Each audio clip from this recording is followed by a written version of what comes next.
Hey guys, I'm Harv Nagra, and this is another Ops Quickie. Today, I wanted to share a story from a recent consulting engagement that I think will resonate with a lot of you. I was sitting down with the MD of an agency. They had multiple entities and over 100 people on the team, and we were digging into the biggest risks and frustrations he saw in his business. He told me their biggest challenge was that sales were going out and proposing ballpark budgets to clients. Any of you who have worked in delivery will cringe at the word ballpark. These budgets weren't being sense checked by the delivery team, and the clients would sign off on these numbers without an opportunity to do proper scoping. The delivery team was left on the hook to deliver on promises and scope that simply did not align with reality. The MD was flagging this as their biggest challenge, but it got worse. When I looked at how they were trying to manage the work, it was a complete mess. The project managers would set up their budget in a Google Sheet.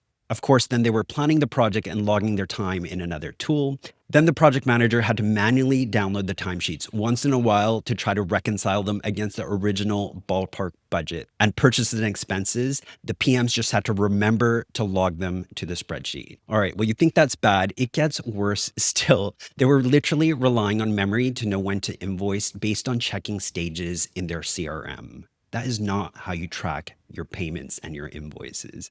My advice to them was pretty clear. I told them that they were seriously late to the game in bringing in a PSA platform.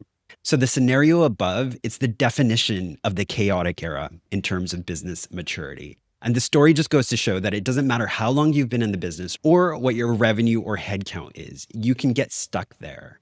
This is simply just not how a mature business that wants to grow and be profitable should be operating, right? And this is exactly why a PSA platform is critical. It stops that ballpark nonsense, first of all, and doesn't let you stick your head in the sand on how you're doing on budget. In a PSA like Scoro, your sales team builds the quote using the templates that are actually based on delivery reality and with the margins that have been defined. When the client signs, that quote gets turned into a project budget. And you aren't downloading timesheets to reconcile them, the time gets tracked directly against the project budget in real time in the same system. And you definitely aren't trying to just remember what to invoice. The system tells you exactly what is left to bill. So if you're still running your business on memory, manual spreadsheets, and an array of tools, you are capping your own growth. If this story sounds a little too familiar, drop me a message on LinkedIn. I'd love to hear your challenges in tackling the sales to delivery handoff, and I'm happy to share advice on how a PSA could sort out some of your challenges. And with that, I'm Harv Nagra. Thanks for listening to this Ops Quickie.